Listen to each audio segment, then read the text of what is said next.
બનાસકાંઠા જિલ્લાના ડીસા તાલુકાના જાવલ ગામે હત્યાનો બનાવ સામે આવ્યો છે। ગત મોડી રાત્રે જાવલ ગામે રહેતા ગણેશભાઈ પટેલ તાલેપુરા ગામે લગ્ન પ્રસંગમાં ગયા હતા।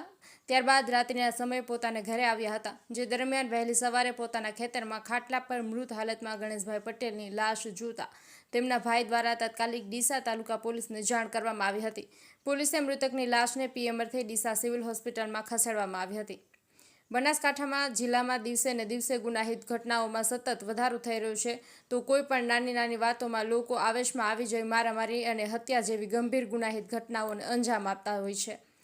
ત્યારે આવી જ એક ઘટના ડીસા તાલુકાના જાવલ ગામે જોવા મળી હતી। ડીસા તાલુકાના જાવલ ગામે રહેતા ગણેશભાઈ પટેલ ગઈકાલે રાત્રે પોતાના સગામાં તાલેપુર ગામ ખાતે લગ્ન પ્રસંગમાં ગયા હતા, જે દરમિયાન તાલેપુર ગામે ગણેશભાઈ પટેલ ગયા હતા। મોડી રાત સુધી લગ્ન પ્રસંગમાં રહ્યા હતા। ત્યારબાદ ગણેશભાઈ પટેલ મોડી રાત્રે જાવલ ગામ ખાતે આવ્યા હતા, પોતાના ખેતરે પરત આવ્યા હતા અને ખેતરમાં જઈને ખાટલા પર સૂઈ ગયા હતા। જે બાદ વહેલી સવારે ગણેશભાઈ પટેલના ભાઈ ઈશ્વરભાઈ પટેલ ગણેશભાઈના ખેતર પાસેથી પસાર થઈ રહ્યા હતા। તે સમયે તેમને ખાટલામાં ગણેશભાઈની લુહાણ હાલતમાં જોયા હતા, જેથી ઈશ્વરભાઈ તાત્કાલિક ગણેશભાઈના ખાટલા પાસે પહોંચ્યા, જ્યાં ગણેશભાઈ મૃત હાલતમાં જોવા મળ્યા હતા। આ સમગ્ર ઘટનાની જાણ ઈશ્વરભાઈ પટેલ દ્વારા તાત્કાલિક ગ્રામજનોને કરવામાં આવી હતી, જેથી ગ્રામજનો તાત્કાલિક ધોરણે ગણેશભાઈ પટેલના ખેતરે દોડી આવ્યા હતા અને આ સમગ્ર ઘટનાની જાણ ડીસા તાલુકા પોલીસને કરી હતી।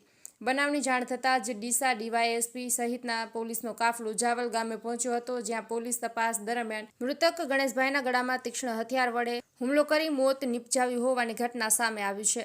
પોલીસે મૃતક ગણેશભાઈ પટેલની લાશનો કબજો કરીને હોસ્પિટલ ખાતે મોકલવામાં આવી હતી। આ હત્યા કોને કરી છે અને કયા કારણોસર કરી છે તે દિશામાં પોલીસે વધુ તપાસ હાથ ધરી છે। બ્યુરો રિપોર્ટ નરેશ ડી વ્યાસ, બનાસની પુકાર ન્યૂઝ। મારું નામ ઈશ્વરભાઈ દેવરાજભાઈ પટેલ, ગામ જાવલ। શું બનાવો તો કાકા? 6 વાગે ફોન કર્યો અમારા ભાભી, એટલે હું મારે કુવેથી ઉઠીને ગયો। તે વખતે લોહી લોહાણા ભાઈ ઊંઘ્યો હતો પથારી, આ મેં જોયું।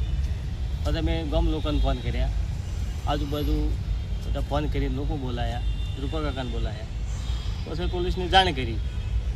પછી એની ઘટના સ્થળે બધું પંચનામું છું અને સાહેબ બધે કાગળ બનાવી અને કે ચલો ભાઈ પીએમમાં લઈ લો, લઈને આવ્યા ડીસે સાહેબ। આજે બનાવ બને એના પર તમને કોઈ શંકા કે એવું? ના સાહેબ, અમને કોઈ આજુબાજુ શંકા લાગતી નથી ને કે તમે અહીંયા કહો, પણ નથી, સીધો સાદો માણસ હતો એટલે આપણે કોઈ પેલું હતું ન।